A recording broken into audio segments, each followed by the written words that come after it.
Today, the meditation, the Holy Spirit given the word from book of Nahum, the minor prophet Nahum,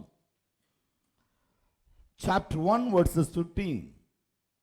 Nahum முதல் அதிகாரம் 15வது வசனத்தை நாம் தியானிக்கும்படி தேவன் நமக்கு கிருபையும் பலனும் தாசையும் தருவாராக. இந்த நாகும் புஸ்தகத்தில் 3 அதிகாரங்கள் மாத்திரமே உள்ளது. இந்த 3 அதிகாரங்களை பார்க்கிற பொழுது சுருக்கமாய் எழுதி வைத்துக் கொள்ளுங்கள். The verdict of God, the vengeance of God, the victory of God. இதுதான் 3 அதிகாரத்தினுடைய title. First chapter, second chapter and third chapter. Verdict of God, vengeance of God, VENGEANCE.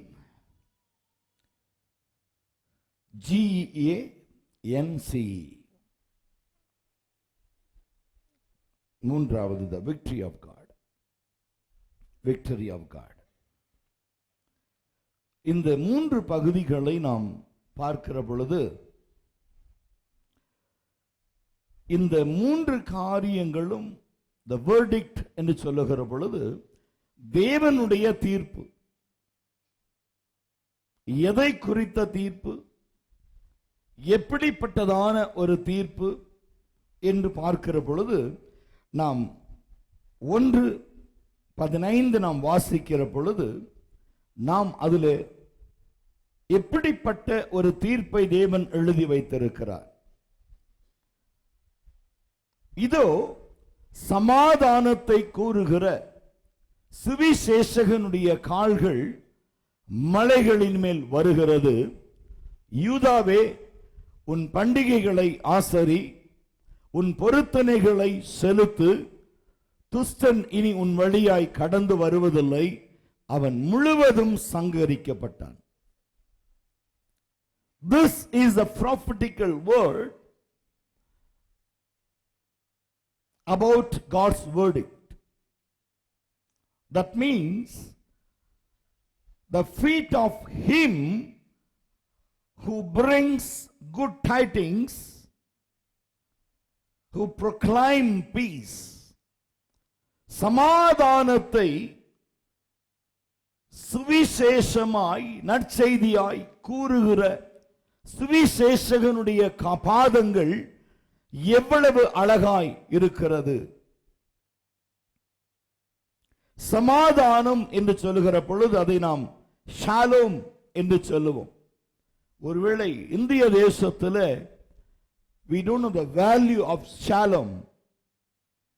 சமாதானம் என்று சொல்லுகிற வார்த்தை அவ்வளவு அதிகமாய் ஜனத்தினுடைய இருதயத்தில் இடம் பிடிக்கவில்லை. காரணம், நம்முடைய இருதயம் ஒன்றாய் இருக்கிறது, வாயின் வார்த்தை ஒன்றாய் இருக்கும் பொழுது மற்றவர்களை பார்க்கிற பொழுது, உடன் விசுவாசிகளை பார்க்கிற பொழுது, வெளி தேசங்களில் வெளிநாடுகளில் அவர்கள் இன்னொருவரை பார்க்கிற பொழுது praise the Lord என்று சொல்லுகிறதை விட ஷாலோம் என்று சொல்லுகிற வார்த்தை அதிகமாக அவர் உள்ளத்தில் இருக்கும். இப்பொழுது கூட எனக்கு கென்யாவிலிருந்து நிக்கோலஸ் அவர்கள் செய்தி அனுப்புகிற பொழுது அது பாஸ்டர் மார்க் அமீர் செய்தி அனுப்புகிற பொழுது பேங்காக்ல இருந்து பாஸ்டர் ரவி ஷாலோம் என்று அனுப்புவார். நமக்கு பழகி போச்சு. பிரைஸ் தி லார்ட் பாஸ்டர் அனுப்புவோம் நம்ம திருப்பி. Price the Lord, amen. Shalom என்கிறதான வார்த்தை எத்தனை அர்த்தத்தை அடங்கி வைத்திருக்கிறது, எத்தனை ஆழத்தை அது தனக்குள் வைத்திருக்கிறது என்பது அநேகருடைய வாழ்க்கையில இல்லை. இயேசு கிறிஸ்து உயிர்த்தெழுந்த பிறகு முதல் சீஷர்களை கண்ட பொழுது உங்களுக்கு சமாதானம் உண்டாகட்டும் என்றுதான் சொல்லுகிறார். அதே போல நீங்கள் இஸ்ரேல் நாடுகளுக்கு செல்வீர்களானால், அல்லது தேவனோடு கூட அதிகமான ஒரு ஐக்கியத்தில் இருப்பீர்களானால், உங்கள் வாயிலிருந்து புறப்படுகிற வார்த்தை முதலாவது இருதயத்தின் நிறைவினால் வாய் பேசும் என்கிற பொழுது, that brings peace, சமாதானத்தை, உங்களுக்கு சமாதானம் உண்டாகட்டும் என்கிறதான ஒரு வார்த்தை. ஆனால் இந்த சமாதானம் என்கிற ஷாலோம் என்கிற வார்த்தை எக்ஸ்பான்ஷன் SHAH-LOAM என்று பார்க்கிறோம். Shah Lomb LOAM. That means, shalom means completeness. ஒரு முழுமை பெற்றதாய், முழுமை உடையதாய், பூரணப்பட்டதாய், பரிபூரணமாய் நாம் அதை பார்த்து கொண்டிருக்கிறோம். இன்றைக்கு உங்க வாழ்க்கையில சமாதானம் வேண்டும் என்று சொன்னால், நீங்கள் முதலாவது அந்த சமாதானத்திற்கு உரியவர்களாய் இருக்க வேண்டும். வேதம் சொல்லுகிறது, இருதயத்தின் நிறைவினால் வாய் பேசும். எத்தனை பேரை நாம் வாழ்த்துவோம்? உங்களுக்கு ஷாலோம் என்று எத்தனை பேரை நாம் வாழ்த்துவோம்? நம்ம இருதயத்தில் இருக்கிறதான காரியங்கள், கம்ப்ளீட்னஸ், முழுமை பெறாத ஒரு வாழ்க்கை, முழுமையற்ற ஒரு வாழ்க்கை, தெளிவற்ற ஒரு வாழ்க்கை, திட்டமில்லாத ஒரு வாழ்க்கை, தீர்மானம் இல்லாத ஒரு வாழ்க்கை, இப்படி ஓடிக்கொண்டிருக்கிற நம்முடைய வாழ்க்கையில மற்றவர்களை பார்த்து உங்களுக்கு சமாதானம் உண்டாகட்டும் என்று எப்படி நாம் சொல்ல முடியும்? அந்த சமாதானம் எனக்குள் இருக்கிறதா?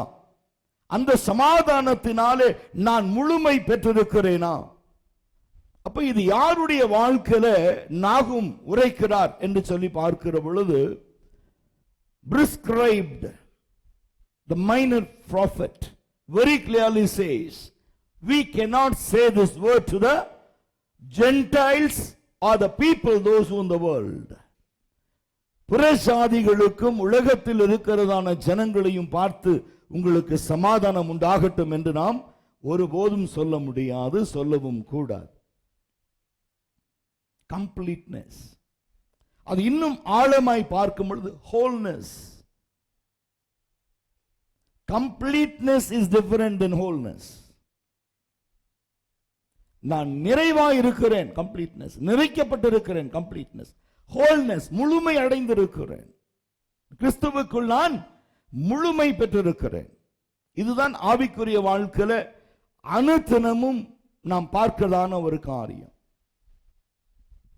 இன்றைக்கு கிறிஸ்துவ வாழ்க்கையில பல பல சம்பவங்களை நாம் பார்க்கிற பொழுது, இன்றைக்கும் ஒரு கேள்வி நம் இருதயத்தில் எழும்பிக் கொண்டேதான் இருக்கிறது.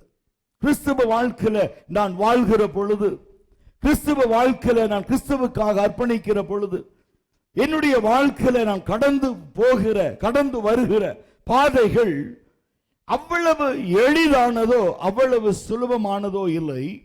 நீங்கள் உலகத்திற்கொத்த வேஷம் தரிப்பிப்பீர்களானால் எல்லா கணத்தையும் இந்த உலகம் உங்களுக்கு கொடுக்கும். If you are perfect in spirituality, the world cannot accept you. நீங்க முழுமையாக வேத வாசிப்பிலும் ஜெபத்திலும் உபவாசத்திலும் கிறிஸ்துவோடு கூட ஆவிக்குள்ளானவர்களாய் இருப்பீர்களானால், இந்த உலகத்திலிருந்து நீங்கள் எந்த ஒரு கணத்தையோ ஒரு மரியாதையோ ஒரு பலத்தையோ ஒரு ஆதாயத்தையோ நீங்கள் பெற்றுக்கொள்ளவே முடியாது. If you are hypocrite, the world is giving you the special place. Because these people are in the world, then world automatically given the respect the people, those who not in the spirit. இது only the spiritual world can identify. ஆவிக்குரிய உலகத்தில் இருக்கிறவர்கள் மாத்திரமே இதை அறிந்து கொள்ள முடியும், உணர்ந்து கொள்ள முடியும். அதற்காகத்தான் நாகும் 1:15 சொல்லுகிற பொழுது அதை பார்த்து சொல்லுகிறார் ஆங்கிலத்தில், behold on the mountain the feet of him who brings good tidings. சுவிசேஷத்தை நற்காரியமாய் சுமந்து மலைகளின் மேல் சுமந்து வருகிற ஒரு சுவிசேஷகனுடைய கால்கள் எவ்வளவு அழகாய் இருக்கிறது. If you are proclaiming the word of God, how beautiful your feet. உன் பாதங்கள் எவ்வளவு அழகாய் இருக்கிறது. அப்ப இன்னைக்கு ஆவிக்குரிய வாழ்க்கையில நாம் பார்க்கிற பல பல பல சூழ்நிலைகளிலே இன்னைக்கு நம்முடைய we are rejected by people. The people never accept you. The people never invite you. The people never granted your words because they are in the world.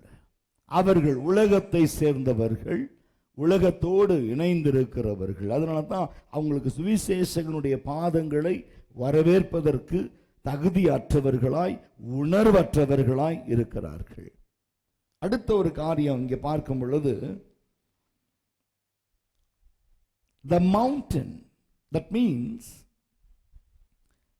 எருசலேமை சுற்றிலும் வேதாகமத்தின்படி மலைகள் சூழ்ந்திருக்கிற ஒரு பட்டணம் தான் எருசலேம். அப்போ ஒரு மனுஷன் சபைக்கு வரணும் அப்படின்னா பல மலைகளை கடந்து தான் எருசலேமுக்குள்ள அவன் வரணும். அது ஒருவேளை நீங்கள் எருசலேமுக்குள்ள போயிருப்பீர்களானால் அது அந்த அனுபவம் உங்களுக்கு தெரியும். We can come across so many mountains. அப்போ எருசலேம் அப்படிங்கும்போது இந்த இடத்துல மவுண்டன் என்று காணப்படுகிறது.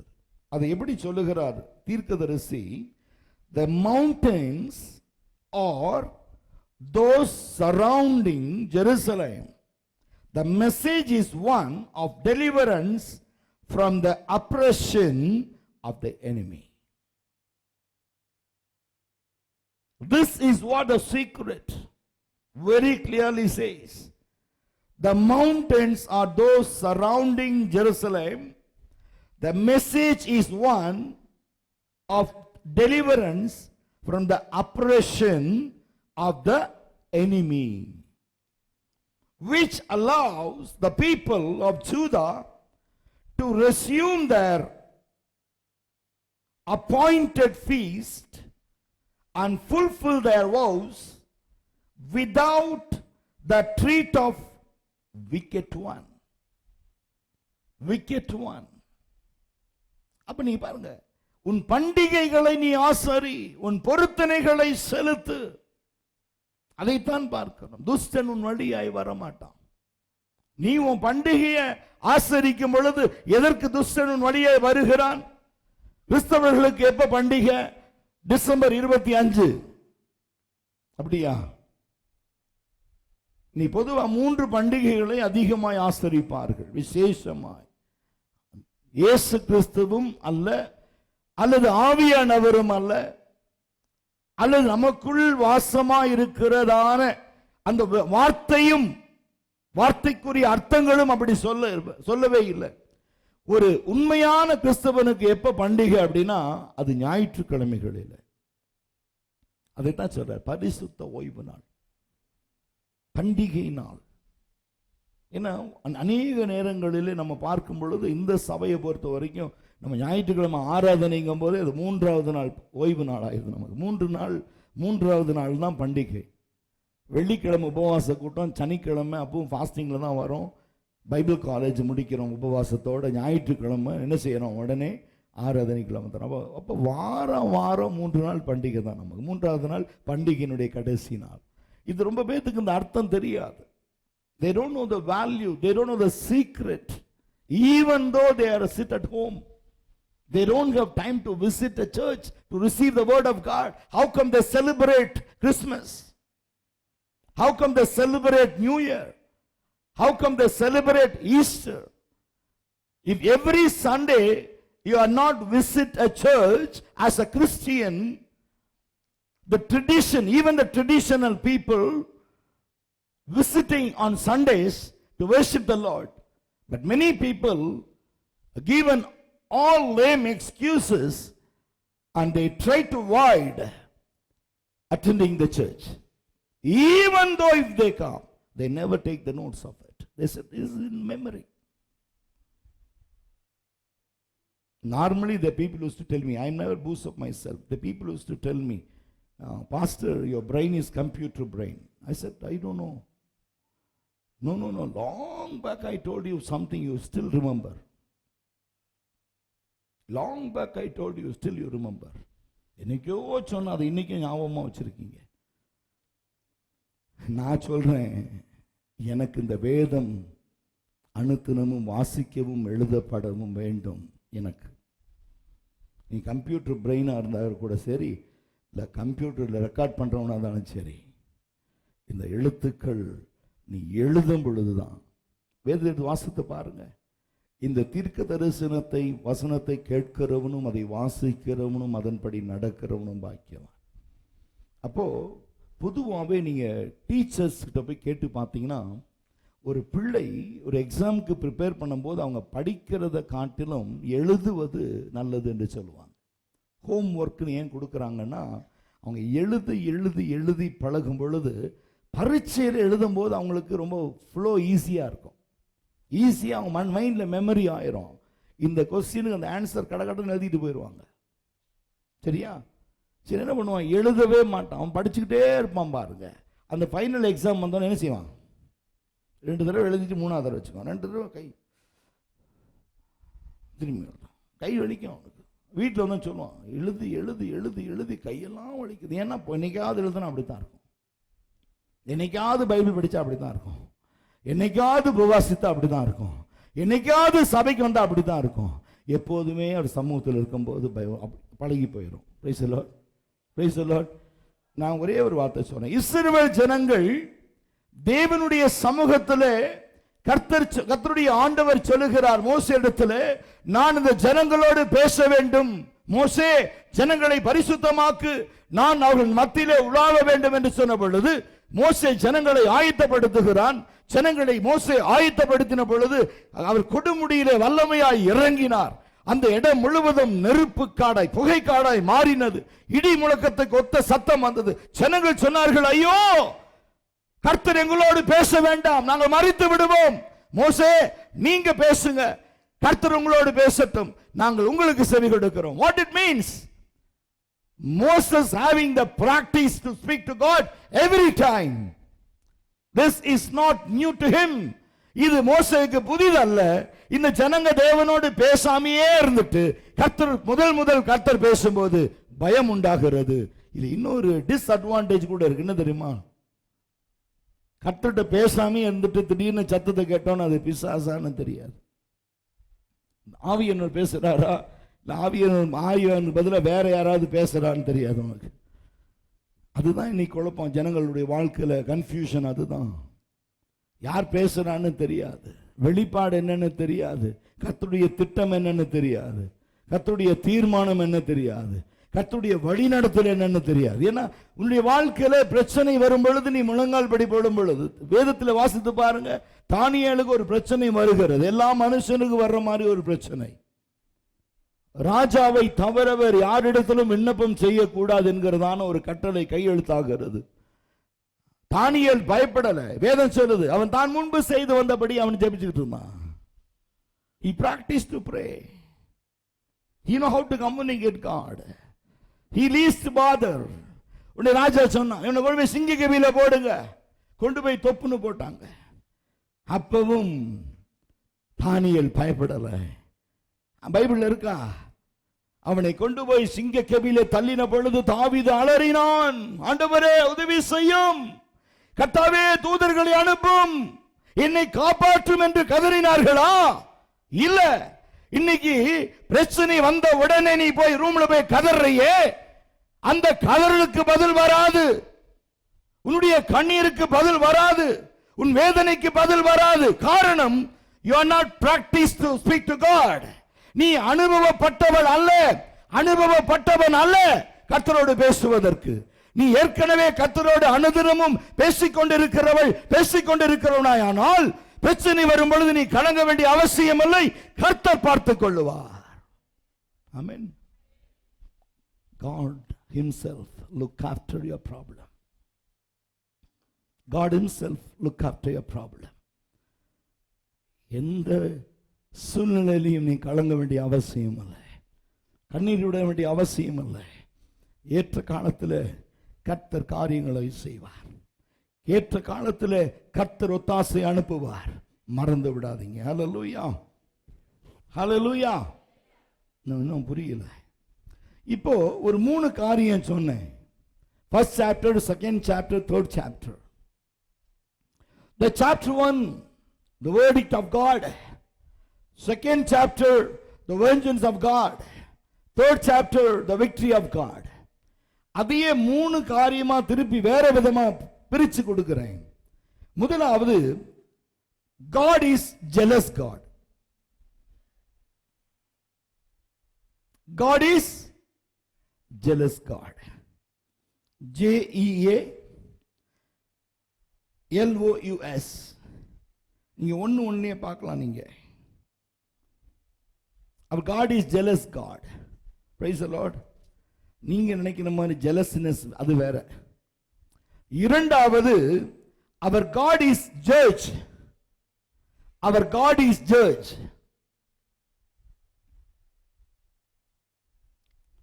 மூன்றாவது, அவர் God is just.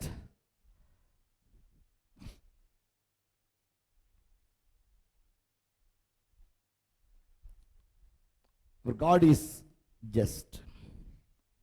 அது பக்கத்தில் அவர் God is jealous. Nineveh will fall. Nineveh பட்டணம் விழுந்து போகும். Nineveh will fall. இரண்டாவது பாருங்க, how Nineveh will fall. Nineveh விழும். இரண்டாவது, if God is a judge, how Nineveh will fall. மூன்றாவது, why Nineveh will fall. இப்படித்தான் நீங்க ஆவிக்குரிய வாழ்க்கையில ஒரு பட்டணம் கவிழ்க்கப்படும் பொழுது, ஒரு தீர்க்கதரிசியாய் யோனா காலத்திலே நடந்ததை நாகும் திரும்பவும் சொல்லுகிறான் என்றால் இதற்குரிய அர்த்தம் என்ன? அதுக்குத்தான் வேதத்தை வாசிக்கும் பொழுது நான் ஒரே ஒரு பகுதியை சொன்னேன். Once you commit each other the peaceful nature, it is completeness.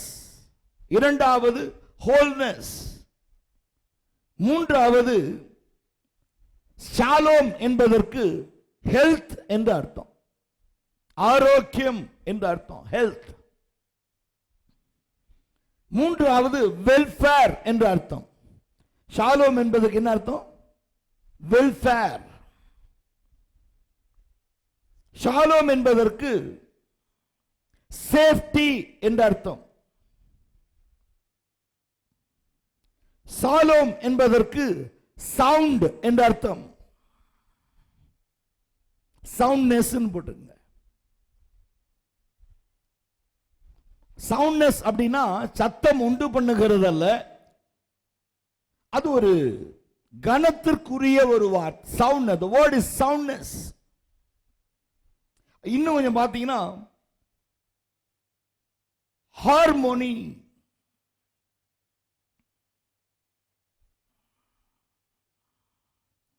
the absence of agitation or discord. Shalom comes from the root verb shalom, meaning to be complete, perfect and full. S-H-A-L-A-M, shalom. Shalom meaning to be complete. நீங்கள் முழுமையானவர்களா, பூரணப்பட்டவர்களா, நிறைவுள்ளவர்களா? அதுதான் இன்னைக்கு கேள்வி. To be complete, perfect and full. இதுதான் சாலாமுடைய அர்த்தம். Shalom என்பது வேற, ஷாலாம் என்பது வேற. அப்ப இன்றைக்கு ஆவிக்கேற்ற பிரகாரமாய் நாம் பார்க்கிற பொழுது இந்த வசனத்தை இன்னும் சற்று ஆழமாய் எப்படி சொல்லிக் கொடுப்பது என்று சொன்னால், இப்ப எடுத்து வாசித்து பாருங்க, 1:15 வாசித்து பாருங்க. அதை நான் எப்படி உங்களுக்கு விளக்கி கொடுக்கிறேன். In the midst of prophecy of judgment against God's enemy, யாரு? உனக்கு எதிரி இல்ல, அவர் தேவனுக்கு எதிரிகள். Praise the Lord. இன்னைக்கு ரொம்ப பேர் நினைச்சுக்கிட்டு இருக்கான், சத்துருக்கள் அப்படின்னா எனக்கு சத்துரு, எனக்கு விரோதமாய் எழும்புகிறவர்கள் என்று. என்ன, நம்ம தேவனுடைய பிள்ளைகளானா நமக்கு சத்துரு யாரு? நமக்கு சத்துரு தேவனுக்கு சத்துரு முதல்ல. Price the Lord. அது பிறகுதான் உனக்கு சத்துரு. யுத்தம் உங்களுடையதல்ல, கர்த்தருடையது. அப்படின்னா நீ போய் சண்டை போட வேண்டாம், நீ முழங்கால் நின்று ஜெபம் பண்ணு, கர்த்தர் யுத்தம் பண்ணுவார். உனக்காக கர்த்தர் யுத்தம் பண்ணுவார், உங்களுக்காக கர்த்தர் பேசுவார். நீங்க மௌனமாய் நீங்கள் அமர்ந்திருந்து நானே கர்த்தர் என்று அறியுங்கள். அமர்ந்திருங்க. நீங்க அமர்ந்திருங்கிற வார்த்தைக்கு கிரீக் டெக்ஸ்ட்ல என்ன சொல்லுது? You be patience. பொறுமையாய், நிதானமாய், கவனமாய், வாயின் வார்த்தைகளை தெளிக்காதபடிக்கு, தூசிக்காதபடிக்கு, குறை சொல்லாதபடிக்கு நீ மௌனமாய் இருக்கிற வரைக்கும் கர்த்தர் உனக்காக யுத்தம் பண்ணுவார். Praise the Lord. Praise the Lord. ஏன்னா நீ பேச வேண்டியதுலாம் பேசி முடிச்ச பிறகு கர்த்தர் உனக்கு யுத்தம் பண்ணுவாரா? அவங்க கூட உனக்காக போய் யுத்தம் பண்ணுவாரா? சொல்லுங்க பார்க்கலாம். வேதம் சொல்லுகிறது, ஒரு ஜெபம் கூட பக்கத்து வீட்டுக்காரனுக்கு உனக்கும் பிரச்சனைன்னா பக்கத்து வீட்டுக்காரன் கேட்கிற மாதிரி ஜெபம் பண்ணாதங்கிறாரு. அந்த ரங்கத்தில் பிதா காணும்படியாய் அரை கதவை சாத்தி ஜெபம் பண்ணு. அந்த ரங்கத்தில் பார்க்கிற பிதா வெளியரங்கமாய் பதில் கொடுப்பார். அதுதான் இன்னைக்கு நடக்கணும். இன்னைக்கு God should reward it openly to hear our prayers from the heart. என் இருதயத்திற்குள் வடிக்கிற கண்ணீர், சிந்துகிற கண்ணீர், வடிக்கிற வேதனைகள், துன்பங்களை கர்த்தர் கண்டு வெளியரங்கமாய் கர்த்தர் பதில் கொடுக்க வேண்டும். அதுதான் இன்னைக்கு சொல்றார். திரும்பி எடுத்து பாருங்க. இதோ சமாதானத்தை கூறுகிற சுவிசேஷகனுடைய கால்கள். இப்போ இன்னைக்கு ஒரு சுவிசேஷகனுடைய வேலை என்ன? இங்க சொல்றாரு, அநேக நேரங்களில் நம்ம பார்க்கிற பொழுது நமக்கு சரியான ஒரு பதில் கிடைக்காமல் இருக்கிறது, ஒரு விடை தெரியாமல் இருக்கிறது. இப்போ எல்லா ஜனங்களுக்கும் போய் நீங்க சமாதானம்னு சொல்ல முடியாது. ஆனா இங்க ஏன் இவர் இந்த வார்த்தையை சொல்றார் அப்படின்னு பாத்தீங்கன்னா, நம்முடைய தேவன் எப்படிப்பட்ட ஒரு கிரியை நடப்பிக்கிறவராய் இருக்கிறார் என்பதுதான் மிக முக்கியமான ஒரு காரியம். ஏன் இந்த வார்த்தையை சொல்றாரு? எதற்காக இந்த வார்த்தை அவர் அனுப்புகிறார் அப்படின்னா, சமாதானத்தை யாருக்கு அறிவிக்கணுமா? முதல்ல சொல்றாரு, the bondage. Understand that the Nineveh was a real historical city. சரித்திரபூர்வமாக உண்மையான ஒரு நகரம் Nineveh.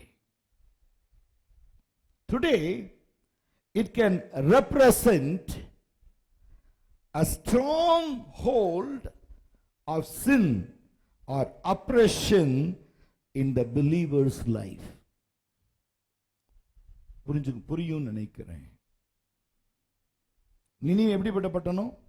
Understand that the Nineveh was a real historical city. Today it can represent a strong hold of sin or oppression in the believer's life. God completely destroyed Nineveh, even at the highest of its power. Ask the Lord to forgive your sin and to break every yoke of bondage that holds you captive. இப்ப எப்படி போய் தேவன்கிட்ட கேட்பது? நீ ஜனங்களுக்குள்ள இருக்கிற காரியம். என்னுடைய வேதாகமம் சொல்லுகிறது, ask your pastor or trusted mature friend to pray with for your bondage. Praise the Lord. 3 அர்த்தத்தை இந்த உலகத்தில் தேவன் நிர்ணயித்து வைத்திருக்கிறார். ஒன்று ஊழியக்காரன், இரண்டாவது நம்ப தகுந்தவர்கள், ட்ரஸ்டட், மூன்றாவது ஃப்ரெண்ட். இந்த 3 வார்த்தையை நம்ம பார்க்கிறோம். தேவனாகிய கர்த்தருக்கு இந்த 3 பேர் இருக்கு. நான் நம்புகிறது அவராலே ஆகும். நம்பிக்கையுடைய சிறைகளை அருணுக்கு திரும்புங்கள், இரட்டிப்பான நன்மையை தருவேன், இன்றைக்கே தருவேன். நம்பிக்கை தேவன் மேல என்ன வச்சிருக்கோம்? we are full of trust in God. நாம் பரிபூரண நம்பிக்கை வைத்திருக்கிறோம் தேவன் மேல. இப்போ முதல்ல தேவன்கிட்ட நம்மளை கொண்டு போய் நிக்க வைக்கிறது யாரு? நமக்கு ஜெபிக்க கற்றுக் கொடுத்தது யாரு? உபவாசிக்க கற்றுக் கொடுத்தது யாரு? தேவனா? நேரடியா ஆவியின் உனக்குள்ள பூந்து சொல்லிட்டாரா இதை செய் அதை செய் அதை செய்யு? இல்ல. ஆதியிலே வளரும் பொழுது நான் பொதுவாக சொல்லுவேன், எப்போதுமே பல இடங்களில் சொல்லுவேன், even today in pastors meeting also I used to reveal. நான் சொல்லுவேன், I declare everything to the congregation. I never hide anything. How to grow in spirit. I don't have the secret in my life. I cannot keep any secret in my mind. I reveal what God reveals me. What God reveals me. What people reveals me. What God reveals me. The appropriate time we reveal to people, the people are responsible to God. If I hide something, but I have to account to God. நான் தேவனுக்கு கணக்கு கொடுக்க வேண்டியவனா இருக்கிறதுனாலே கர்த்தர் சொல்ல சொல்ல, கர்த்தர் உணர்த்த உணர்த்த நான் ஜனங்களுக்கு அதை ஒப்படைத்து விடுவேன். இது பிறகு எனக்கும் ஜனங்களுக்கும் சரி, எனக்கும் தேவனுக்கும் சரி நான் கணக்கு கொடுக்க வேண்டியவன் அல்ல. அதை நான் கற்றுக் கொடுத்தாயிற்று. ஆனா கற்றுக்கொண்டவர்கள் கற்றுக் கொடுத்தவனை நினைக்கிறார்களோ மறக்கிறார்களோ அது எனக்கு அவசியம் இல்லை. Let them give account to God. வேதம் சொல்லுது, நீ பெற்றுக்கொண்ட விதத்தை நினைத்து பார்ப்பாயானால், அதுதான் வேதம். எப்போதுமே நான் யோசிப்பேன், எனக்கு யாராவது ஒரு சின்ன நன்மை செய்தா கூட நான் I remember them in my prayer. I remember in my prayer whatever they do, small things in my life. இன்னைக்கு என்னை அநேக இடத்துல கேட்பாங்க, ஐயா உங்களை கர்த்தர் இவ்வளவு அழகா உயர்த்திருக்கிறாரே அதுக்கு என்ன காரணம் அப்படின்னா, முதல்ல சொல்லுவேன், நான் தேவனுக்கு நன்றி உள்ளவனா இருக்கேன். ரெண்டாவது, எனக்கு ஜனங்க செய்த நன்மைகளை நான் மறக்க மாட்டேன். அந்த ஆட்டிடியூட் இருக்கு பார்த்தீங்களா, only the spirit field people மட்டும்தான் இருக்கும். நீங்க போய் தேடிட்டு போக வேண்டாம். நீ ஜனங்களுடைய 100% ஜனங்க வாயிலிருந்து வர வார்த்தை என்ன தெரியுமா? எவ்வளோ செஞ்சிருப்பேன், எல்லாத்தையும் மறந்துட்டு பேசுறாங்களே, எவ்வளோ செஞ்சிருப்பேன். அதை கூட நான் சொல்ல மாட்டேன். நான் ஒன்னே ஒண்ணுதான் சொல்லுவேன், Lord I remember how you called me. I'm truthful and honest to you. Whatever the people blessed me in my life, I remember them in my prayers. அவங்க என்ன செஞ்சாலும் நான் கர்த்தருக்கு நன்றி சொல்லுவேன். ஒரு நல்ல கோதுமை மணி எனக்கு விதைச்சிருந்தாங்கன்னா நான் 100 மடங்கு அவங்களுக்கு பலனை கொடுப்பேன். அவங்க ஒரு கசப்பான ஒரு பழத்தை என் இருதயத்தில் விதைப்பார்கள், ஆனால் நான் கசப்பான கனியை தான் கொடுக்க முடியுமே இல்லாமல் நான் அந்த கனியை கன்வெர்ட் பண்ணுறதுக்கு நான் மெஜிஷியனா? எடுத்து வாசித்து பாருங்க வேதத்தில். திராட்சை தோட்டத்தை ஒரு இடத்தை வாங்கி கற்களை பொறுக்கி காவல் கோபுரத்தை கட்டி திராட்சை ஆலைகளை கட்டி நல்ல கனியை விதைச்சா கடைசியில் என்ன கனியை கொடுத்துச்சு? அது கசப்பான கனியை தந்தது. என்ன இருக்கா? படிங்க பார்க்கலாம் யாராவது சீக்கிரம்.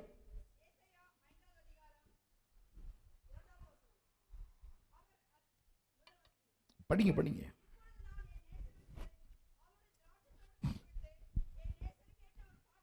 நல்ல கவனிங்க.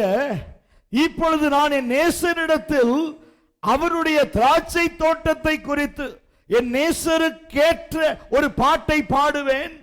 என் நேசருக்கு மகா செழிப்பான மேட்டிலே ஒரு திராட்சை தோட்டம் உண்டு. அவர் அதை வேலி அடைத்து அதில் உள்ள கற்களை பொறுக்கி அதிலே நற்குல திராட்சை செடிகளை நட்டு அது நடுவிலே ஒரு கோபுரத்தை கட்டி அதில் ஆளையும் உண்டு பண்ணி அது நல்ல திராட்சை பழங்களை தரும் என்று காத்திருந்தார்.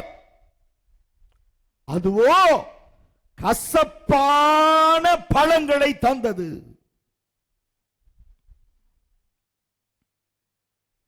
Praise the Lord. What is the answer behind it? இதற்கு பின்னால இதனுடைய பதில் என்னவா இருக்கும்னு நினைக்கிறீங்க? திராட்சை தோட்டம் அவருக்கு சொந்தமான தோட்டம். அதுல அவருக்கு அல்ல பொறுக்கி அதை வேலி அடைச்சு நடுவில் காவல் கோபுரத்தை கட்டி அதுக்கு ஆலையை உண்டு பண்ணி அது நல்ல ருசியுள்ள ஒரு பழங்களை தரும் என்று சொன்னால் அந்த நிலம் எப்படிப்பட்டது? எப்படி எதை கொடுத்துச்சான்? கசப்பான ஒரு கனியை தந்தது. அப்படின்னு சொல்றாங்க, எருசலேமின் குடிகளே, யூதாவின் மனுஷரே, என் திராட்சை தோட்டத்திற்கும் நியாயம் தீருங்கள். நான் என் திராட்சை தோட்டத்திற்காக செய்யாத எந்த வேலையை அதற்கு இனி செய்யலாம்? அது நல்ல திராட்சை பழங்களை தரும் என்று நான் காத்திருக்க அது கசப்பான பழங்களை தந்தது என்ன? இப்போதும் நான் என் திராட்சை தோட்டத்திற்கு செய்வதை உங்களுக்கு அறிவிப்பேன். அதன் வேலியை எடுத்து போடுவேன், அது மேய்ந்து போடப்படும். அதன் அடைப்பை தகர்ப்பேன், அது மிதியுண்டு போகும். அதை பாலாக்கி விடுவேன், அதன் கிளைகள் நறுக்கப்படாமலும் களைகளை கொத்தி எடுக்கப்படாமலும் போவதினால் முட்செடியும் நெரிஞ்சலும் முளைக்கும். அதன் மேல் மழை பெய்யாதபடி மேகங்களுக்கு கட்டளையிடுவேன் என்றார். Praise the Lord. Praise the Lord. சேனைகளின் கர்த்தருடைய திராட்சை தோட்டம் இஸ்ரவேலின் வம்சமே. The generation of Israelites. கர்த்தர் தோட்டத்தை சொன்னா ஏதோ தோட்டத்தை நினைக்காத, நீயும் நானும் தான் அந்த தோட்டம். அவர் நல்லதானே உனக்கு செஞ்சாரு. எப்படி கசப்பா அவர் எங்கிருந்து வந்துச்சு அந்த கசப்பு உனக்குள்ள? How it bitterness come out of your mouth? Tell me. Because already the ground is spoiled. Praise the Lord. இப்ப தேவன் தப்பு பண்ணிட்டாரா? ஊத்தும் போதே தண்ணிய சரியா ஊத்தல. இன்னைக்கு கிரவுண்ட் டெஸ்ட் எடுக்கும் போது என்ன சொல்றாங்க? சில இடங்கள்ல சொல்றாங்க தண்ணீர் உப்பா இருக்கு, தண்ணீர் உப்பா மாறிக்கிட்டு இருக்கு. ஊற்றுல, அதாவது போர்வெல்லையே தண்ணி வந்து கலங்களா வருது. தண்ணி சரியில்லை, நிலம் சரியில்லை, தண்ணி சரியில்லை. அப்போ தேவனுடைய சமூகத்தில் இதை யோசிச்சு பாரு. ஏசாயா 5ஆம் அதிகாரத்தை கொஞ்சம் மனசுல வச்சு பாருங்க. அப்போ இந்த தீர்க்கதரிசி என்ன சொல்லுகிறார்? நாகும் என்ன சொல்றார் பாருங்க. Everyone's life includes area where the enemy Satan has held us captive to sin. Assyria had dominated God's people, holding them in slavery and bondage.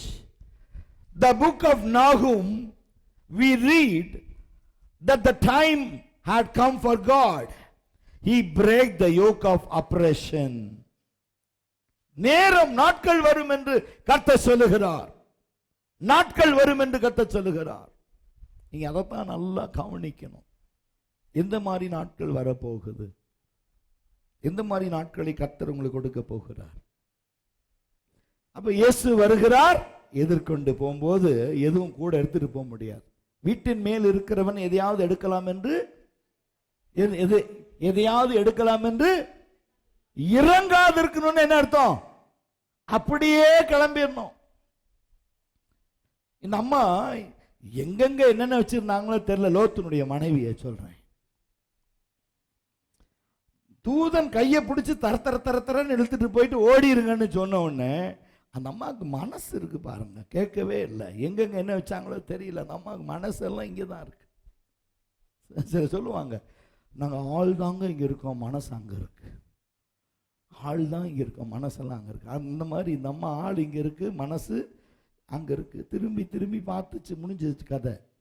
அப்போ இங்கே நினிவே பட்டணத்தில் என்ன காரியங்களை நாம் கவனித்து பார்க்கிற பொழுது, it was time to set the captive free from the stronghold of their enemies. சத்துருக்களுடைய கையிலிருந்து நீங்கள் மீட்கப்படும்படியாய் கர்த்தருடைய வல்லமைக்குள்ளாக சத்துவத்தினாலும் பலத்தினாலும் நீங்கள் மீட்கப்பட வேண்டும் என்று கர்த்தர் சொல்லுகிறார். அடுத்து சொல்றாரு, what God did them, கர்த்தர் அவர்களுக்கு செய்தது என்ன? He can do now. He desired to break every yoke of oppression and sin, to free you to live a life of godliness. கர்த்தர் உன்னை விடுவிப்பதற்கு, கர்த்தர் உன்னை பலப்படுத்துவதற்கு, கர்த்தர் உன் நுகத்தை உடைப்பதற்கு, உன்னை காப்பாற்றுவதற்கு ஒரு நோக்கம் இருக்குமானால் அந்த நோக்கம் நீ தவறாய் புரிந்து கொள்ள கூடாது. கர்த்தரை விடுவிச்சிட்டாருன்னு சொல்லிட்டு இஷ்டத்துக்கு வாழக்கூடாது. கர்த்தருனை விடுவித்த பிறகுதான் அதிக கவனமா இருக்கணும். நல்ல கவனிங்க, திரும்பி ஒரு தடவை சொல்றேன். It was time to set the captives free from the stronghold of their enemy. What God did them, He can do now. He desires to break every yoke of oppression and sin and to free you to live a life of godliness. தேவனுக்கேற்ற ஒரு வாழ்க்கை வாழும்படிக்கு கர்த்தர் உங்கள் நுகத்தையும் உங்கள் பாவத்தையும் உங்கள் துக்கத்தையும் மாற்றியிருக்கிறார். Live a life of godliness. கர்த்தர் விடுவிச்சிட்டாருங்கிறதுக்காக நீ சபைக்கே வரலன்னா, சத்தியத்திற்கு செவி கொடுக்கலன்னா, திரும்பியும் ஆதியாகமம் 6 நீங்க வாசிக்கணும். மனுஷனை ஏன் உண்டாக்கினேன் என்று அவர் இருதயத்திற்கு வெசனமாய் இருக்கிறது. அவன் மாம்சம் தானே, என் ஆவி எப்பொழுதும் அவனோடு போராடுவதில்லை. அவனை பூமியில் இராதபடி நான் நிற்கிரகம் பண்ணுவேன். அதுதான் முடிவு. என் கர்த்தர் எவ்வளவு தடவை உன்னை விடுவிச்சுக்கிட்டே இருப்பாரு, எத்தனை தடவை உன்னை காப்பாற்றிட்டே இருப்பாரு, எவ்வளவு தடவை உன்னை அதிலிருந்து வெளியே கொண்டு வந்துட்டு இருப்பார் நினைச்சுக்கிட்டு இருக்கீங்க. அது பாப்பாரு. தூக்கி எடுத்து விட்ட பிறகு திரும்பி விழுந்துச்சுன்னா சரி, அதுதான் உனக்கு சுகமான இடம், அங்கேயே ரெண்டு போயிடுவார். ஆமென். அப்படித்தானே? சேத்துல விழுந்த பிறகு என்ன பண்ணணும்? ஒரு ஆட்டுக்குட்டியா இருந்தா சேத்துல விழுந்தா என்ன செய்யும்? நீ தள்ளி விட்டு பாருங்களேன். ஒரு ஆட்டை பிடிச்சு ஒரு சேத்துல தள்ளி விட்டு பாருங்க, அது குதிச்சு அந்த நாற்றம் தாங்காம எட்டி குதிச்சு அப்படி பறந்து மேல வந்து விழுந்து உடம்பெல்லாம் செலுத்துக்கிட்டு அப்படியே நிற்கும். அதே ஒரு பண்ணியை தள்ளி விடுங்க பார்க்கலாம், மேல தேங்க்யூ பிரதர் அப்படிங்க, தேங்க்யூ சிஸ்டர் அப்படிங்க, மேலே பார்த்துட்டு oh what a pleasant perfumed ஸ்மெல்னு சொல்லிட்டு அப்படி உருண்டுகிட்டே இருக்கும் பாருங்க, இல்லையா? ஆனால் பண்ணி பாடும், சேற்றில் விழுந்த எண்ணெய் அவர் தூக்கி எடுப்பார், சேற்றில் விழுந்த எண்ணெய் அவர் தூக்கி எடுப்பார், சேற்றில் விழுந்த எண்ணெய் அவர் தூக்கி எடுப்பார். எப்போ எப்போ எடுப்பார்னு அதுக்கு நம்பிக்கை. அட பண்ணி தூக்க மாட்டார். சொல்லணும் நீங்க போயிட்டு, அட பண்ணி உன்னை தூக்க மாட்டார். உன்னை ஏற்கனவே அவர் சொல்றாரு, என் ரத்தம் முழுவதையும் நான் சிந்தி இருக்கிறேன். போன வார்த்தை மெசேஜ் லைட்டா கொண்டு வாங்க. ஒரே ஒரு தரம் பலியிடப்பட்டு இரத்தத்தினால கழுவப்பட்டு ஞானஸ்தானத்தின் வழியாக கிறிஸ்துவோடு இணைக்கப்பட்ட நீ திரும்பியும் அந்த ரத்தத்தை தேடாதே. உன்னை கழுவுவதற்கு இனி ரத்தம் தேவைப்படாது, பரிசுத்த ஆவியினாலே கழுவப்படுவது. Praise the Lord. Cleansed by the Spirit of God. cleansed by the Holy Spirit. This is what today's present condition of the people. அவங்க நினைச்சுக்கிட்டு இருக்காங்க, என்ன சொல்றாங்க? He paid price. Whatever I committed, I'm going to do. All my sins are already he paid. நான் செய்ததும் செய்து முடித்ததும் செய்து கொண்டிருப்பதும் செய்ய போவதுக்கும் சேர்த்து அவர் கிரியத்தை செலுத்திட்டார். அதனால நான் செலுத்த தேவையில்லை. இப்போ கடைசியா ஒரே ஒரு காரியத்தை சொல்ல ஆசைப்படுகிறேன். திரும்பி நீங்க உள்ள வந்தீங்கன்னா, this word shalom occurs 250 times. இந்த ஷாலோம் என்கிற வார்த்தை 250 இடத்துல பழைய ஏற்பாட்டு ஓல்டு டெஸ்டமென்ட்ல 250 முறை வருகிறது. ஓகே, நீங்க இதை பார்த்தீங்கன்னா சங்கீதம் 4:8 திருப்பிக் கொள்ளுங்க. Psalms 4:8 அதுல என்ன அந்த ஷாலோமை குறித்து அவர் என்ன சொல்லுகிறார் என்று நீங்க பாருங்க. 4:8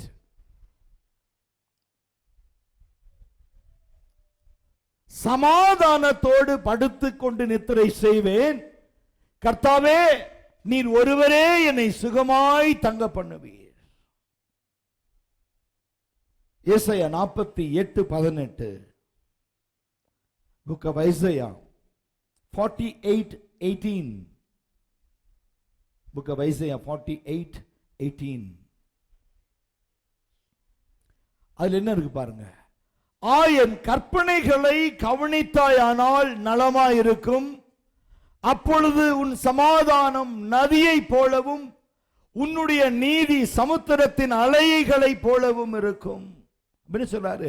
என் கற்பனைகளை கவனித்தாயானால் நலமாயிருக்கும். கற்பனைனா என்ன?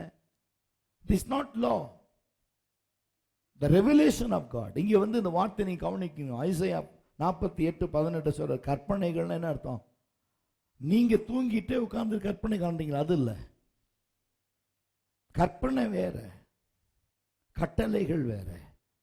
இது வந்து இங்க சொல்ற வார்த்தை, நீங்கள் என் வார்த்தைக்கு, என் வார்த்தைகளை, என் வாக்குகளை, if you listen my promises carefully, that is better of your life.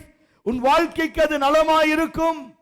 உன் சமாதானம் அப்பொழுது நதியை போலவும் உன்னுடைய நீதி சமுத்திரத்தின் அலை போல இருக்கும் என்று சொல்லுகிறார்.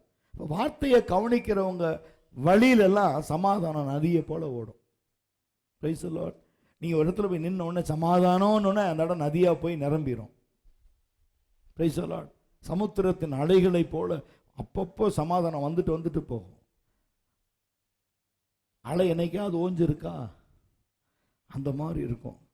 If you listen God's word, God's revelation. இன்னைக்கு வந்து ஜனங்களுக்கு வந்து வெளிப்பாடுங்கிறது தெரியாது. People cannot understand what God revealing. ஜனங்களுக்கு தெரியாது. ஏன்னா இன்னைக்கு நான் பார்க்கிறேன், ஒரு எத்தியோப்பியா நிதியமைச்சரை போல தான் இன்னைக்கும் பைபிள் படிச்சுக்கிட்டு இருக்காங்க. ஏன் சொல்றேன்னா, எரேமியா 29:11 சொல்லுகிறது. வாசிங்க சீக்கிரம். என்ன நினிவே, இவன் நாகுமுடைய தீர்க்க தரிசனம் வித்தியாசமான தீர்க்க தரிசனம். அவர் எரேமியாவை ஏன் உள்ள கொண்டு வர? வாசிங்க. நீங்கள் எதிர்பார்க்கும் முடிவை உங்களுக்கு கொடுக்கும்படிக்கு. நல்லா கவனிங்க, இதுக்கு தான் சொன்ன படிங்கன்னு. நீ எதிர்பார்க்கிற முடிவு, your expectation maybe the God's side is wrong. You cannot expect anything your own. உன் நினைவுகள் என் நினைவுகள் அல்ல, உன் வழிகள் என் வழிகளும் அல்ல. கர்த்தர் சொல்றாரு, your ways are not my ways, your thought is not my thoughts. அப்படின்னா என்ன அர்த்தம்? உன் நினைவுகள் என் நினைவுகள் அல்ல. நீ நினைக்கிறபடி நான் நினைக்க மாட்டேன், உன் வழியில நான் வர மாட்டேன். அப்ப என்ன சொல்ற? நீங்க எதிர்பார்க்கும் முடிவை உங்களுக்கு கொடுக்கும்படிக்கு நான் உங்கள் பேரில் நினைத்திருக்கிற நினைவுகளை அறிவேன் என்று கர்த்தர் சொல்லுகிறார். அப்படின்னு என்ன அர்த்தம்? என்ன அர்த்தம்? உன் நினைவுகளை நான் அறிந்திருக்கிறேன், கொஞ்சம் ஜாக்கிரதையா இரு. மாட்டி போட்டுக்கலாம். அவைகள் சமாதானத்துக்கு ஏதுவானவைகள் அல்ல, தீமைக்கே. எப்படி இருக்கு? எப்படி இருக்கு? என்ன போட்டிருக்கு?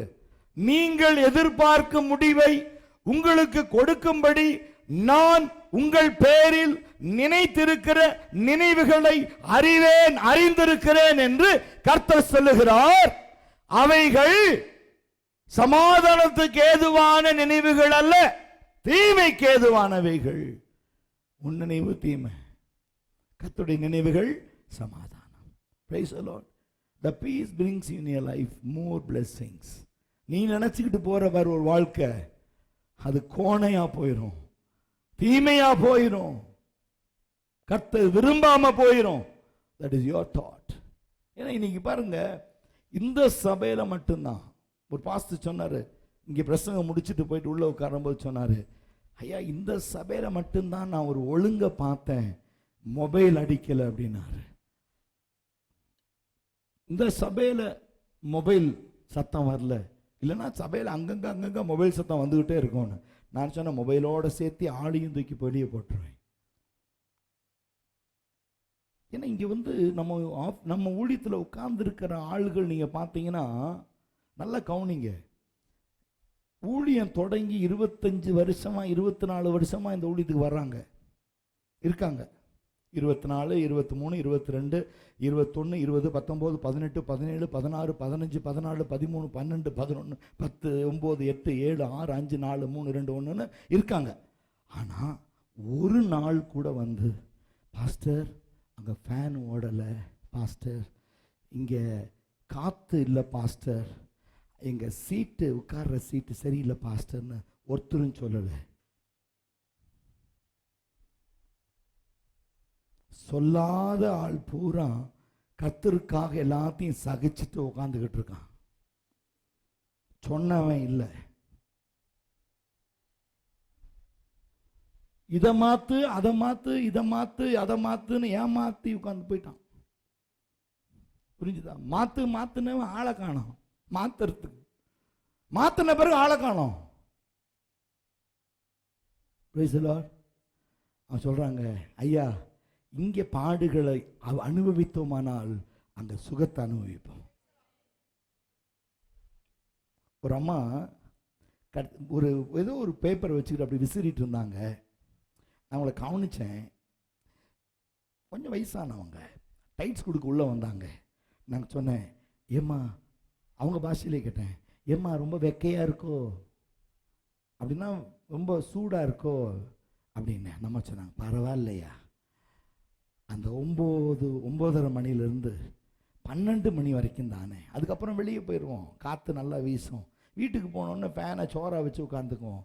இதெல்லாம் ஒன்றும் இல்லையா, நரகத்தை விட இது நல்லது. இங்கே பாடு அனுபவிச்சோமானால் பரலோகத்தில் சுகத்தை அனுபவிக்க போவோமே, அதனால நமக்கு இதெல்லாம் பழகி போச்சு அங்குது அந்த அம்மா. அப்போதான் யோசித்தேன், நான் நினச்சேன், இந்த பாடை விரும்புகிறவங்களுக்கு அந்த பரலோகத்தை குறித்த எண்ணம் வந்துருச்சு. இங்கே கஷ்டப்படுறவன் நரகத்திற்கு ஆயத்தம் எண்ணி கொண்டு இருக்கிறான் தன்னை. பாஸ்டர் இதை எடுத்துட்டு ஏசி போட்டா நல்லா இருக்கும், இங்கே டிசி போட்டால் நல்லா இருக்கும், இது போட்டால் நல்லா இருக்கும், அதை திருப்பி வை, இதை திருப்பி வை, அதை பண்ணு, இதை பண்ணு. ஏன் ஏன் எங்களால முடிஞ்சது இதுவே ஜாஸ்தி. 5 பேரை கொண்டு ஆரம்பிக்கப்பட்ட ஊழியம் இன்னைக்கு 500 பேர் இருக்காங்கன்னா அதை விட ஒரு மகிமை என்ன இருக்கு? Price the Lord, price the Lord. 5 பேரை கொண்டு ஆரம்பிக்கப்பட்ட ஊழியம் இன்னைக்கு 500 பேர் இருக்காங்கன்னா அதுக்கு என்ன காரணம்னு நினைக்கிறீங்க? நாங்கள் எதையும் திருப்பல, இருதயத்தை தவிர. ஆமென், பிரைஸ் தி லார்ட். எங்களுக்கு வேண்டதெல்லாம் இருதயம் தான். கர்த்தர் இந்த நாளிலே உன்னோடு பேசி இருப்பார். ஆனால் உன் இருதயத்தில் உன் கையில கொடுக்கப்பட்ட அந்த சின்ன பிரேயர் கார்டு இருக்கு பாருங்க, அதுல கண்ணீரோடு கூட இரவும் பகலும் சபைக்காக ஜெபம் பண்ணு. கர்த்தர் ஒரு மனிதனை அனுப்புவார். Price the Lord. நியூயார்க்ல இருந்து டெக்சாஸ் போன ஒரு மனுஷனை, லாஸ் ஏஞ்சல்ஸ் போன மனுஷனை டெக்சாஸ்ல வந்து நிக்க வச்சு ஒரு இடத்துல வந்து தேவனாகிய கர்த்தர் ஒரு மனுஷன் அனுப்புவார். ஆனால் அது என்னுடைய ஜெபம் மாத்திரமல்ல, நம் எல்லாருடைய ஜெபமும் கர்த்தர் கேட்கும் பொழுது கர்த்தர் ஒரு மனிதனை அனுப்பி நமக்கு என்ன தேவை என்பதை கர்த்தர் சந்திக்க அந்த தேவன் போதுமானவராய் இருக்கிறார். ஏன்னா நம்ம செய்யற காரியம் எப்படி இருக்குன்னு கேட்டீங்கன்னா, நற்காரியங்களை சுவிசேஷமாய் அறிவிக்கிறோம். இந்த சபையில நம்ம அறிவிக்கிற காரியம் என்ன? வேதத்தை வாசித்து பாருங்க. இன்னொரு வசனம் கூட சொல்லி தட்டுமா உங்களுக்கு? இன்னொரு வசனம் சொல்லணும்னா சொல்லி கொடுக்கிறேன். வாசித்து பாருங்க. சங்கீதம் 35:27. சீக்கிரம் சீக்கிரம் வாசி, முடிச்சிடலாம்.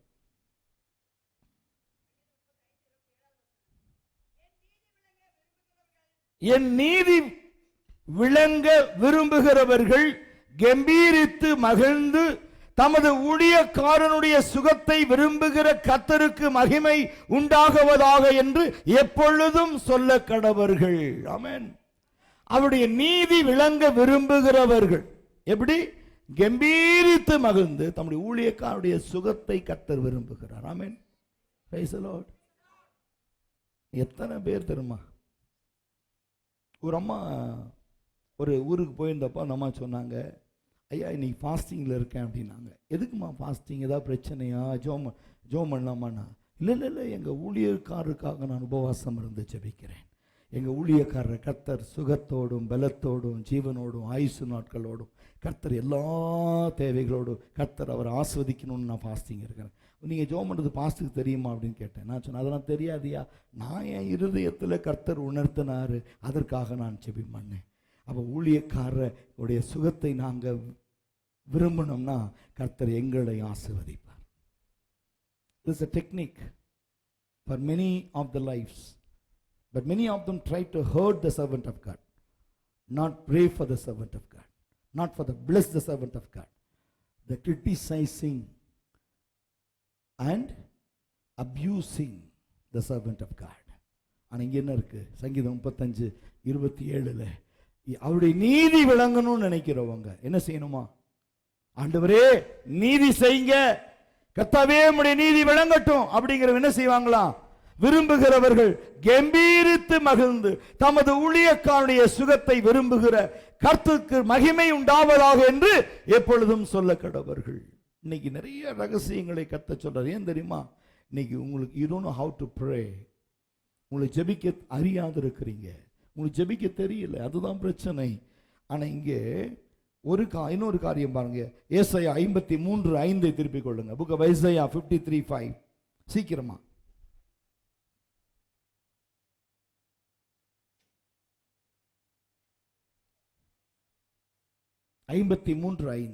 நம்முடைய மீறுதல்கள் நிமித்தம் அவர் காயப்பட்டு நம்முடைய அக்கிரமங்கள் நிமித்தம் நொறுக்கப்பட்டார், நமக்கு சமாதானத்தை உண்டு பண்ணும் ஆக்கினை அவர் மேல் வந்தது, அவர் தழும்புகளால் சுகமாகிறோம்.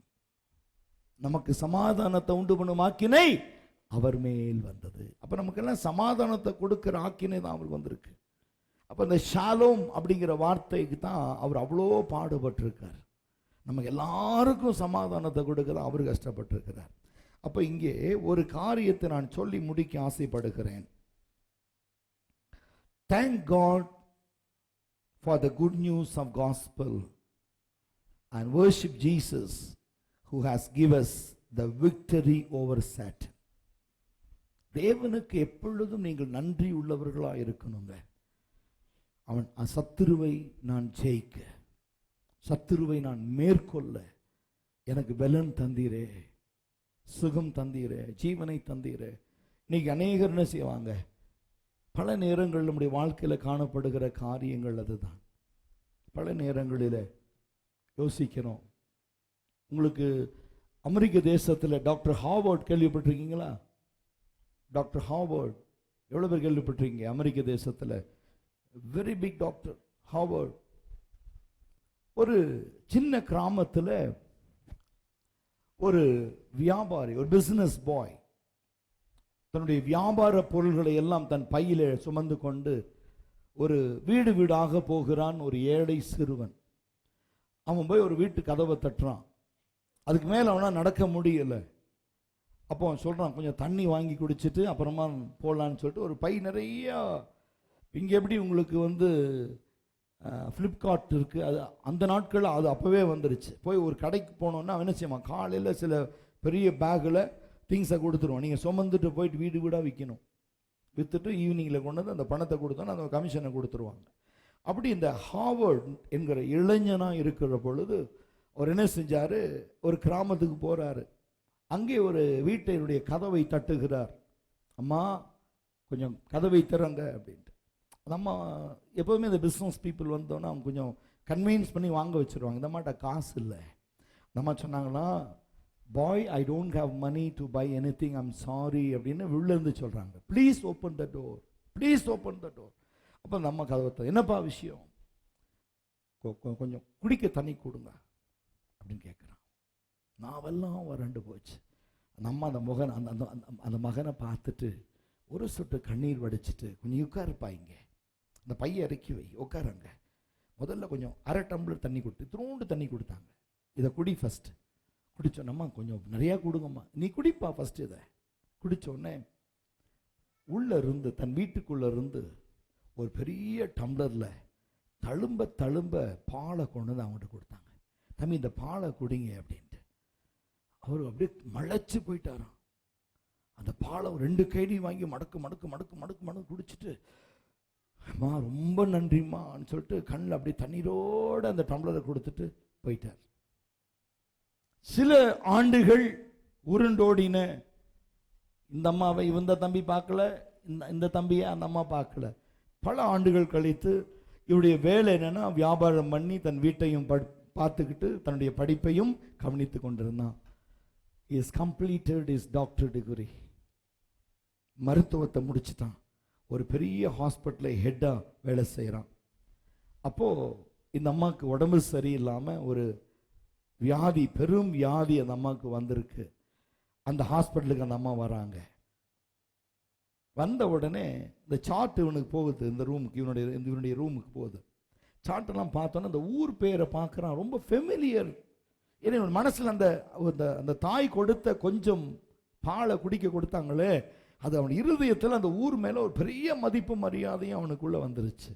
அந்த பார்த்தோன்னே அவன் கேட்டான், யார் பேஷண்ட்டு என்னன்னா, அந்த அம்மா அந்த லேடியா, அப்போ அவங்க அட்ரஸ் என்ன, இது என்ன, அதென்ன டீட்டெயில்ஸ். உடனே அந்த ஃபைலை போட்டு நேராக அந்த டிபார்ட்மெண்ட் ஓடணும், அந்த வார்டுக்கு போனான். பார்த்தா அந்த அம்மா அங்கே இருக்காங்க. கொஞ்சம் வயசாகி அந்த அம்மா கொஞ்சம் தலையெல்லாம் நிறச்சி படுத்துக்கிட்டு இருக்காங்க. போய் கிட்ட போய் நம்ம கையை பிடிச்சிட்டு கேட்குறான், are you remember me? Doctor, நீ பெரிய டாக்டர் நீங்களா? என்ன டாக்டர், சொல்லுங்க டாக்டர். அந்த கையை பிடிச்சான்.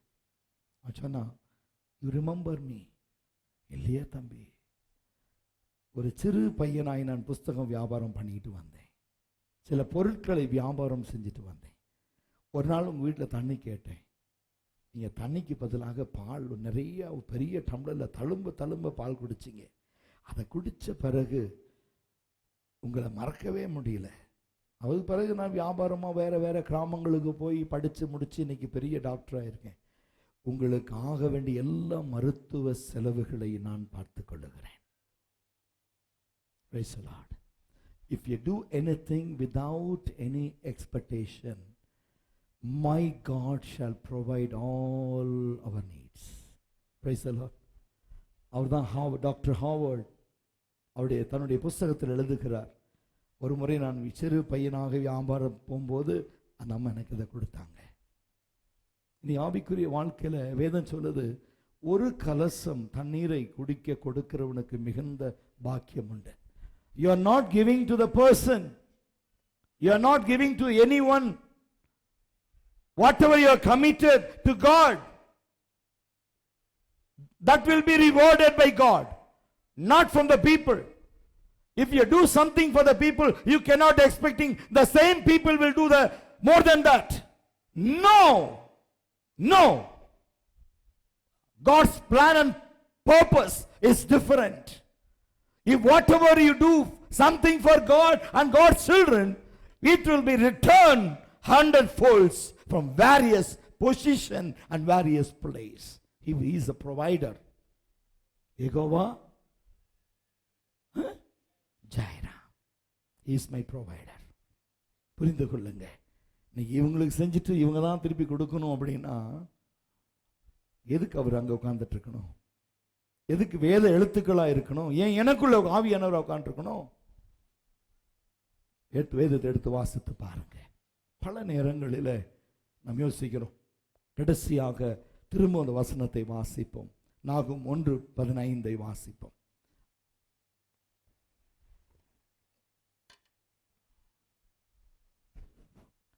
இதோ சமாதானத்தை கூறுகிற சுவிசேஷகனுடைய கால்கள் மலைகளின் மேல் வருகிறது. யூதாவே, உன் பண்டிகைகளை ஆசரி, உன் பொருத்தனைகளை செலுத்து. அப்போ துஷ்டன் உன் வழியாய் கடந்து வருவதில்லை, அவன் முழுமையாய் சங்கரிக்கப்படுவான். எப்ப சங்கரிக்கப்படுவான்? உன் வழியா துஷ்டன் வரவும் மாட்டான், அவன் சங்கரிக்கப்படுவான். எப்போ? நீ உன் பண்டிகையை ஆசரி, உன் பொருத்தனைகளை செலுத்து. Praise the Lord. Praise the Lord. இதுதான் இன்றைக்கு தேவனாகிய கர்த்தர் சொல்றாரு. Okay, praise the Lord. நீ பசங்கள்ட்ட என்ன சொல்லுவோம்? நம்ம we committed something to our children, then later on we'll tell, no, this is very things, not now, we'll see later. இல்லையா? தேவனுக்கு சொல்லுவோம். சில நேரத்தில் சொல்லுவோம், ஆண்டவரே, உங்களுக்கு என் கஷ்டம் புரியாது, உங்க கஷ்டம் என் கஷ்டம் உங்களுக்கு தெரியாது. தெரிஞ்சதுனால தான் இன்றைக்கு இந்த சபையை நினைவு கூர்ந்து